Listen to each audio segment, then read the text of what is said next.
Bonsoir, salam alaikum, monsieur Camara, ñu ngi lay nuyu. Bon, man je préfère prévenir parce que xaw ma ndax c'est permis mais samay question dafa bari. Mais li ko waral mooy programme bi moo riche tamit, il faut qu'on le dise. J'ai trouvé un programme cohérent et malgré tout am na quelques interpellations yu ma si jaaxal moom laa bëggoon ñëw si vous le permettez. Bi ci njëkk mooy vous avez parlé de la création d'une école préscolaire. Quand une école préscolaire, je trouve que c'est insuffisant benn école préscolaire compte tenu de la population de Grand Yoff ak surtout des enfants en âge de scolarisation ci préscolaire. Ça pose le problème d'équité en matière de service public parce que qui seront les enfants qui seront autorisés à intégrer cet établissement, ban mérite la ñuy am par rapport ak ñeneen ñi. Je pense que bu ñu mënul def pour ñëpp xaj si autant bañ a def. Parce que déjà pour le préscolaire, on n'a pas suffisamment d'établissements. Vous-même, vous le dites tout à l'heure, il y a beaucoup d'élèves qui sont dans le privé, alors que le service public, moi, normalement, qui est de prédilection. Ça, c'est la première question. L'autre, c'est un quartier, une aire de jeu polyvalente. C'est très intéressant. C'est d'où la nécessité de voir la faisabilité. Je trouve à mon goût que ça va être difficilement réalisable. Parce que je suis optimiste, moi, je ne peux pas dire impossible. Mais comment réaliser ça compte tenu des problèmes d'aménagement. Voilà, ça, c'est la deuxième question. Pour la troisième question, c'est le programme Grand Yoff Zéro Sable. Ça, c'est un rêve, je pense, pour tout un chacun. Il se pose encore le problème de la faisabilité. Comment financer un tel programme?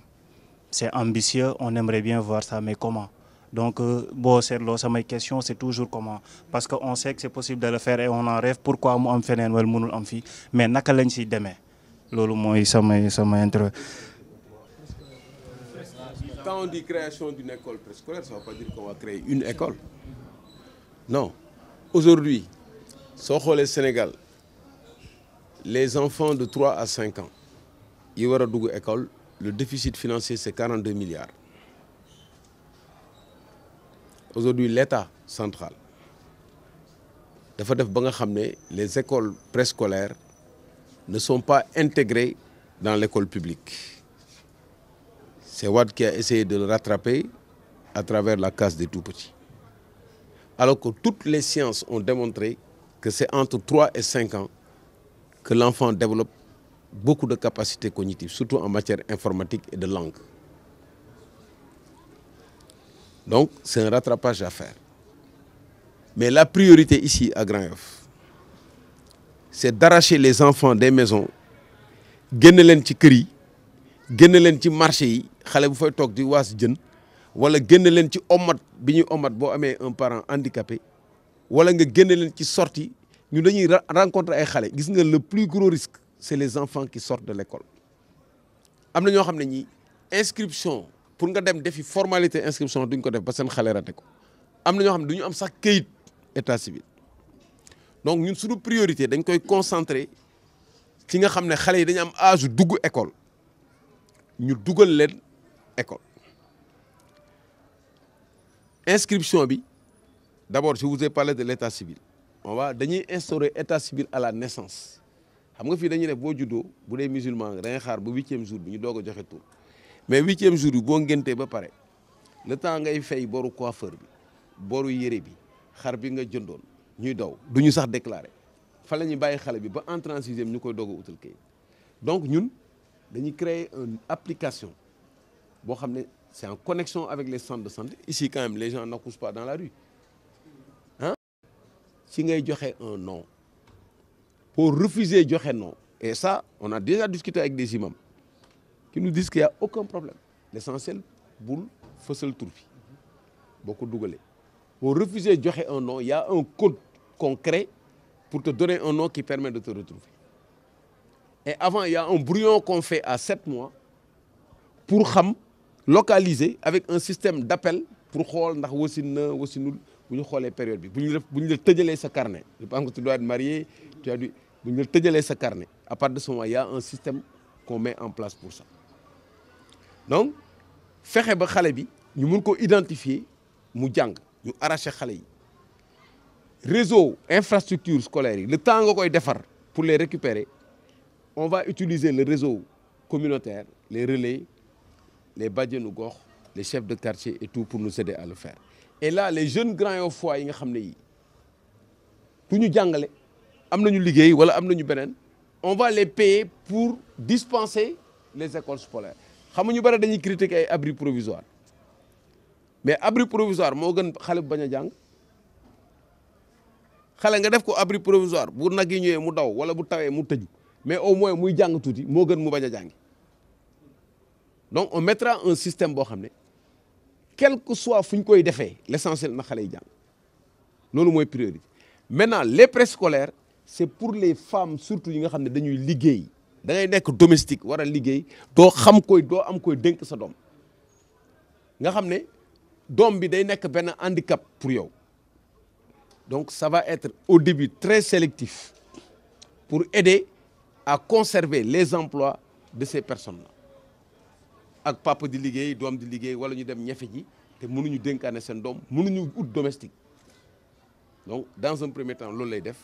maintenant sur le financement ça c'est le budget de la commune et ça va être une priorité pour nous pour le budget de la commune et parce que c'est pas rentable économiquement financièrement c'est pas rentable ce qui n'est pas le cas pour le désensablement pour les pavés et tout c'est une opération commerciale qui doit être payée da ngay gis ay quartiers Grand Yoff c'est pas seulement ce quartier-là les 26 nouvelles cités da ngay gis benn alignement boo xam ne kër yi ça fait 1 milliard de valeur de part et d'autre des immeubles gis ngeen ko mais suuf si tali bi pour defar pavé bi ça pavé bi benn loowu pavé ça coûte 90 000 donc il y a un système de participation boo xam ne mën nga ko def pour ceux qui peuvent le faire avec une entreprise qui gagne à le faire il y a une usine de pavé on va voir qui est dedans kan mooy actionnaire yi et tout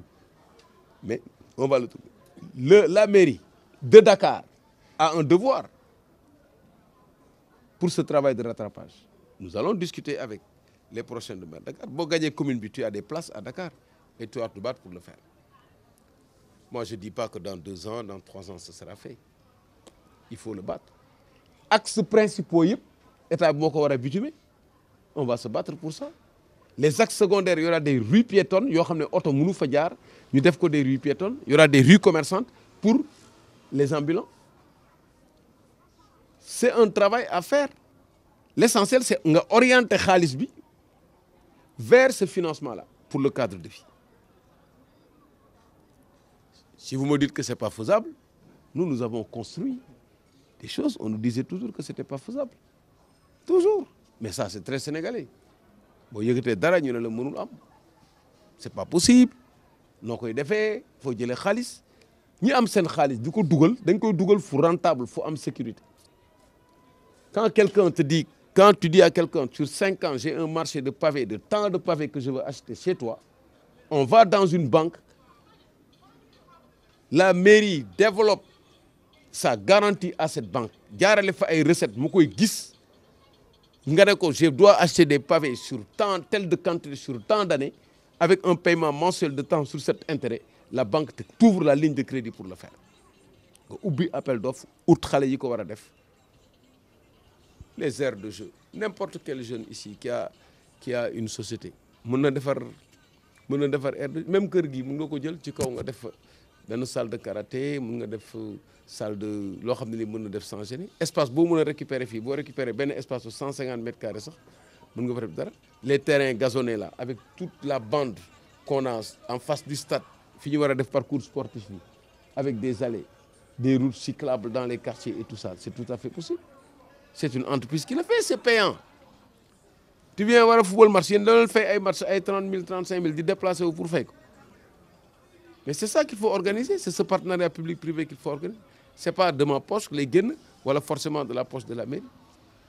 donc man li ma bañ na dégg mooy c'est difficile ou c'est pas faisable